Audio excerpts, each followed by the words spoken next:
Good morning. Good morning. Good morning. I want to thank you both for being with us. Dr. Belkin, what is MS and why is early diagnosis and treatment important?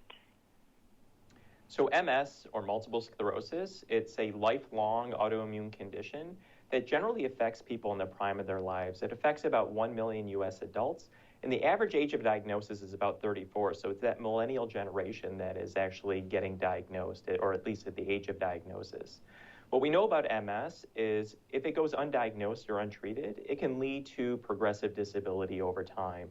For example, that disability could include issues with vision, issues with numbness, tingling, or weakness in the extremities, gait, balance problems, fatigue, amongst other things.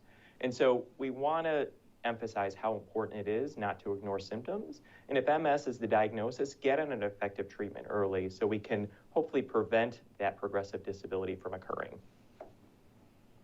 Trish, tell us about your experience with MS and how it's impacted your life.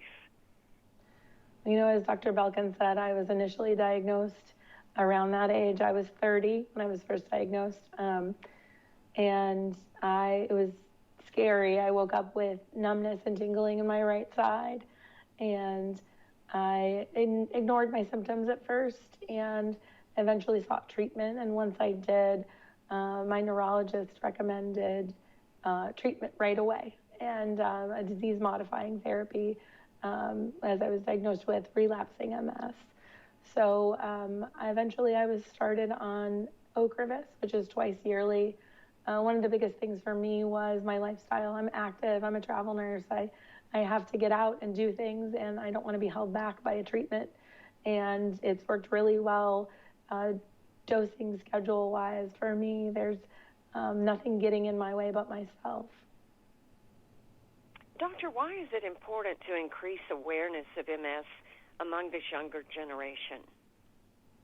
Yeah, so part of the reason I'm here on behalf of Genentech to raise awareness about multiple sclerosis and get patients to advocate for their own health. And so the millennial generation generally approaches healthcare differently than generations before them. So they focus on living their lives rather than focusing on their health initially. And so we want them, particularly if they're starting to have symptoms, is focus on their health.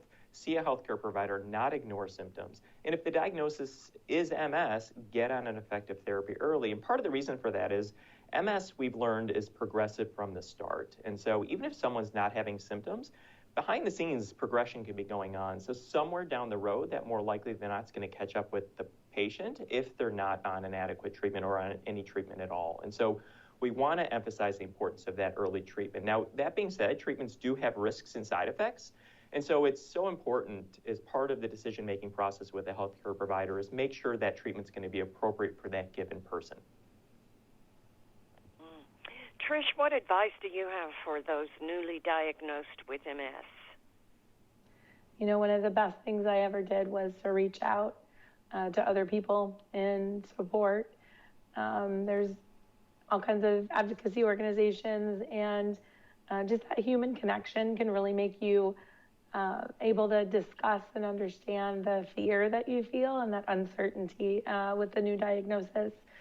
And just advocate for yourself, you know, make sure you're getting what you need and when you need it. Indeed. Doctor, where can we go for more information?